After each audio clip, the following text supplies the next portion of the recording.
Welcome to your program, Security Watch Africa. Only on this channel, the Africa Independent Television, will give you that information you need to keep your life safe and secured.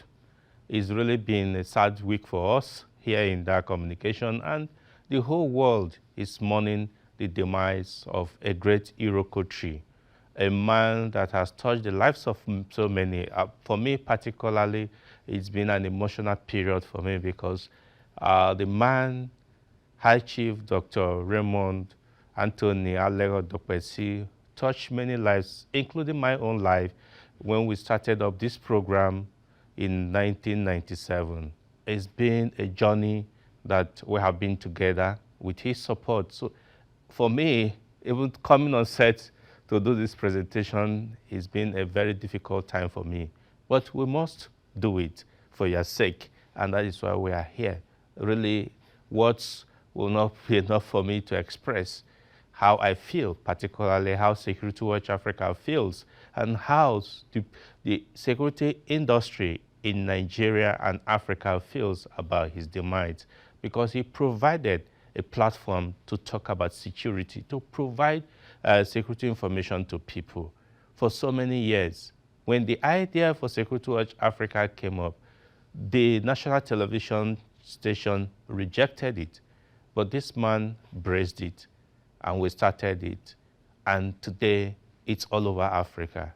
How best do we describe such a man? There are so many people whom he has touched their lives, and really is a sad period for us. But we are strengthened because the Holy Book, the Bible, tells us that we should not mourn like those who do not believe. We believe that our High Chief, the Ezomo himself, the Araba himself, is with the Lord for so many great works he has done in this world. Yes, away from that a bit, but we are going to continue in the light of talking about him. There are so many people that he has touched their lives, those who came across him one way or the other, particularly in the security sector. Two of them we spoke with. It's been put together by our own Security Watch.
have an independent shipping line in this country. And he was the first to use his television to broadcast in the United States of America, truly reflecting the life and culture of the Nigerian society, of the African society. If you recall, the media landscape was dominated by, Western television stations, and hardly you have an accurate and authentic story or picture of what is happening on the African continent, and he was able to do that. Other media houses emulated him, but I can tell you that selfless commitment and patriotism, I think his was most exceptional. And honestly, we grieve over his death, but of course, so much as we love him, God loves him best. We just hope that may his soul rest in peace, and my sincere condolence to the family and of course to DAR Communication Management and the entire staff. A retired Inspector General of Police and the current Chairman, Police Service Commission, Dr. Solomon Arase, spoke on his first reaction on hearing of the death of the High Chief Raymond Dokpese. Chief was a big brother, he was a friend, and his death left a lot of us emotionally bruised. Initially, I just could not accept that we had lost him, and but it was when I got to the house that it suddenly dawned on me that we have lost such a great patriot, generous in everything. You could relate with him. He's somebody who, in his company, you feel relaxed. And he had this institutional memory of things that he had done through the years. So to me, whenever, I had time, I usually go to sit with him, and we'll go down memory lane. He will discuss with me his role in the amnesty that took place in the Niger Delta, what he did, the great risk he took trying to put it together. He's a political surgeon. The bruises, he suffered a lot of emotional wounds too. But he was a very, very inspirational personality to be with. And his company and that of our other big uncle, Tommy Kimi, Ben Obi, Sikibo, those were, the people I felt, relaxed in their company when I left service 7 years ago. It's a very painful thing, and I'm still trying to come to terms with it.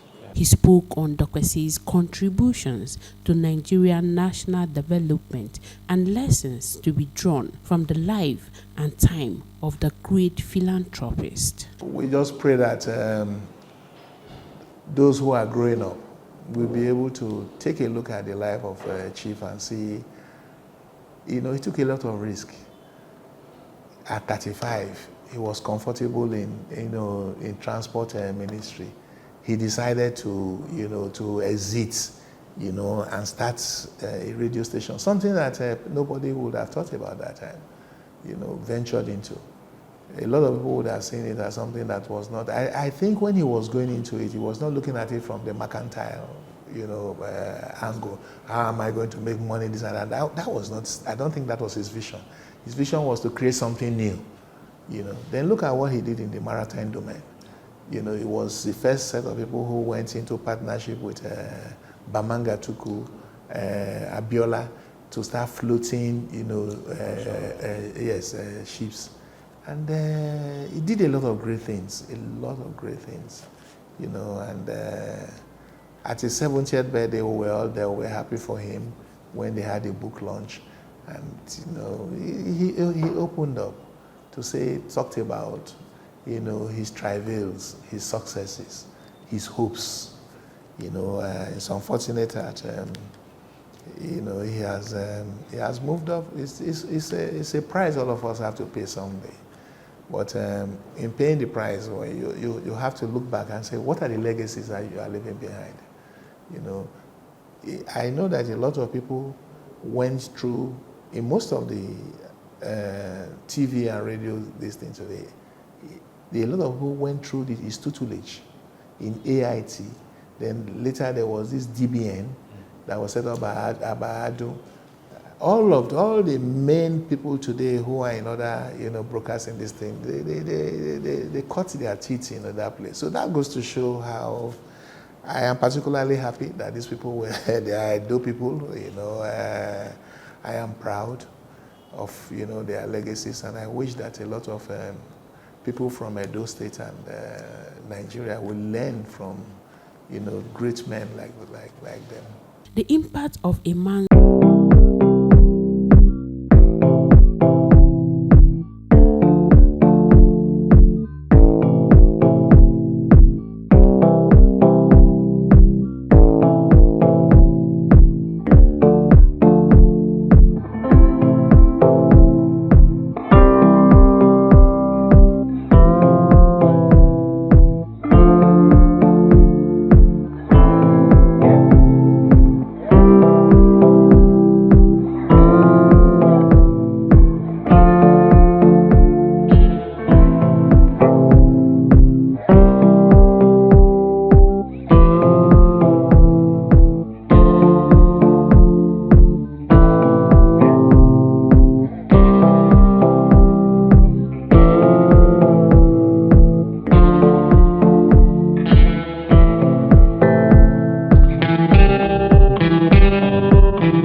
Like the former Inspector General of Police did say that he's talking about Dr.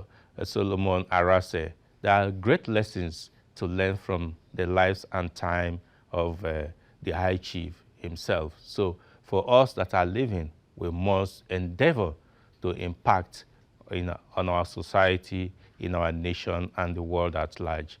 So on that, I will bring you the next report put together by Shule Daniels on what the Chief of the Army Staff is doing in terms of impacting on the Nigerian Army. Sit back.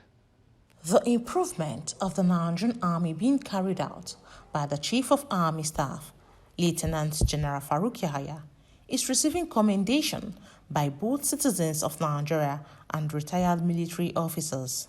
Since taking over as the 24th Chief of Army Staff on 27th May 2021, General Yahaya has continued to improve the infrastructural development of the Army while also giving more bite to the operational capacity of the Nigerian Army in fulfillment of its constitutional responsibilities.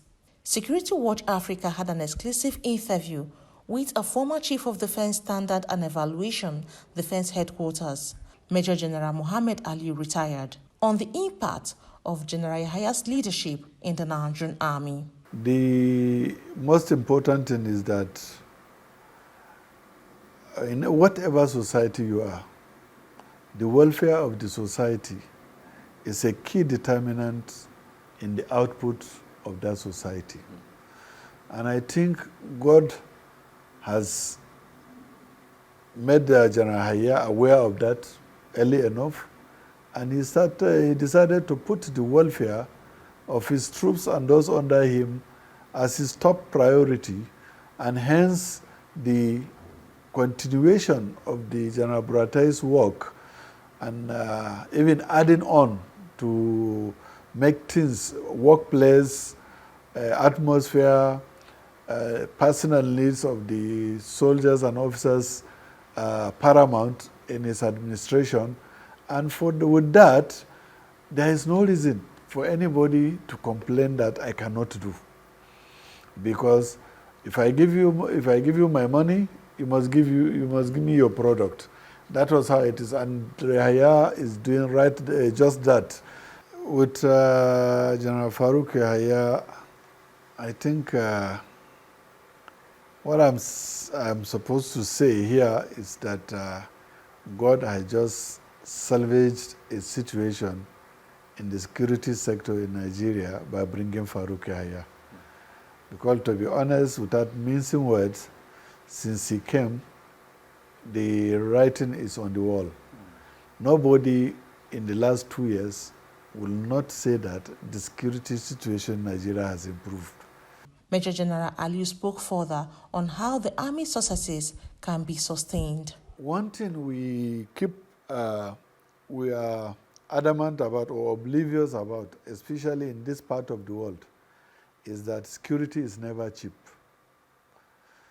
Once you measure the weight of your pocket, you will never achieve security. So it is not equipping an army and then expecting it to perform wonders just like that. It involves equipping, resupply, maintenance, and the inducement of the operatives of those things. Because if you want your subordinates to perform, you must give him the incentive to do that. Otherwise, you cannot hold them accountable. If the government equip the army and they do not provide a way for that army to be resupplied, whatever equipment were given to be refurbished or maintained, and the people operating those things, the incentive for them to feel happy doing their job, then you are not doing anything. So particularly, this is what the government should focus on. In line with his desire to ensure that the Nigerian Army is equipped with modern warfare facilities, the Chief of Army Staff this Tuesday led the foundation for the construction of the Army War College Wargaming Center, a center he said will help to improve the efficiency and effectiveness of his officers and soldiers. The journey to the event we are witnessing today began with the collaboration between the United States Army War College and Army War College Nigeria, particularly in capacity building of faculty members. I recall that shortly after my assumption of office as Chief Army Staff, I approved the visit of the delegation led by the Commandant Army War College Nigeria to the United States of America War College with the aim of strengthening the collaboration between both colleges. As I follow up to that visit, I also approved the capacity building of 4 Army War College Nigeria faculty members at the United States Army War College in areas of wargaming, staff right, publication, and alumni affairs management. A further visit to the United States Army War College and United Kingdom Defense Academy to consolidate the games in the area of wargaming was approved, making the beginning of the journey towards today's landmark event. The Army Hensman spoke on the Army War College Nigeria development. The Army War College Nigeria was conceptualized to bridge the observed training gap between tactical and strategic levels of warfare. I am proud to observe the exceptional growth that the institution has made within few years of its establishment, both in its curriculum and infrastructural development, making it a study of note in professional military education in Nigeria. It is also heartwarming to acknowledge the positive contributions of many of its graduates in the field, which further reinforces the vision of the college. General Yahaya promised to continue the development of the Army War College Nigeria. I have assured the commandant of my unwavering commitment toward the enhancement of training in the college I urge you to sustain the good work and remain resolute in the discharge of your responsibilities. The Army under my watch will continue to support you in achieving your full potentials and that of the college. On this note, I enjoin the Commander and the entire staff of the college to put in the newly unveiled projects and other facilities to good use. Though I have no doubt in the capacity of the Commandant to ensure adequate maintenance of these facilities and projects. Earlier in his welcome address, the Commandant, Army War College, Nigeria, Major General Bamidele Alabi, thanked the Chief of Army Staff for his immense support to the college. The college is indeed grateful to the Chief of Army Staff for these kind gestures. I would like to conclude by reassuring the Chief of Army Staff that we are determined to ensure standard of professional military training in the college is not only sustained but continuously improved. Accordingly, I enjoined all members of faculty, staff, and participants of the college to brace up for the work ahead. Let me, on behalf of the entire college community, sincerely appreciate our indefatigable Chief of Army Staff for his esteemed presence and for his leadership, which has inspired us greatly. We remain loyal and committed to your vision for the Nigerian Army. Since its establishment in February 2017, the War College Nigeria has continued to bridge the gap between the tactical and strategic levels of warfare. Shirley Daniels, reporting for Security Watch Africa. Welcome back. Really, I'm full of emotions here, but seriously, thinking about the last days since the news of the demise of the emeritus chairman of that communication, our former executive chairman, the man who spearheaded private broadcasting in Nigeria, with the man who told Nigerians that you can actually watch television 24 hours. For many people who do not know, he started the 24 hours broadcasting in Nigeria before television stations opened just by 4 p.m. and closed by 12 a.m. But AIT started that. Are we going to talk about the pioneering also effect of Ray Power? So many. The AIT was the first to broadcast direct from Nigeria to the United States of America. So many firsts that has been achieved by this man in the field of the shipping. So many, really.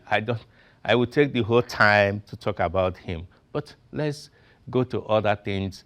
During the week also, the Defense Headquarters that coordinates the Armed Forces of Nigeria had a media briefing where they briefed the world, Nigerians, about the achievement of the troops of the Nigerian Armed Forces in the last 2 weeks. Sit back as we bring you this report by Elizabeth Tanko.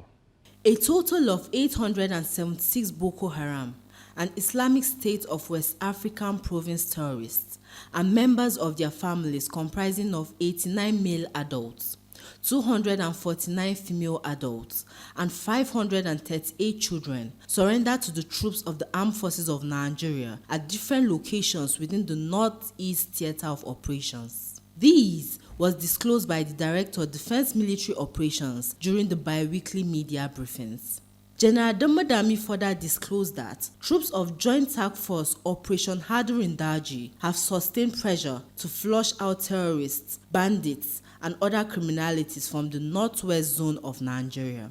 He added that the troops conducted operational activities at villages, forests, and towns within Anka, Shinkafi, and Maradun local government area of Zamfara State, as well as Jibia, Batagarua, and Sambua local government areas of Katsina State. Other areas include Gada, Beningwari, Sanga, Chukun, Kajuru, and Kachia local government areas of Sokoto and Kaduna State, respectively. Elizabeth Tanko, reporting for Security Watch Africa, Abuja.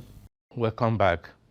Really, on this note, we must say bye for now. Really, I'm forcing myself to smile and to be bright, really, because I can't hide the emotions. But God knows that the life High Chief Raymond Kwesi lived is to impact generations, and generations we must all strive to impact. Let us emulate his times. Let us emulate the way he lived. Yes, he fought so many wars.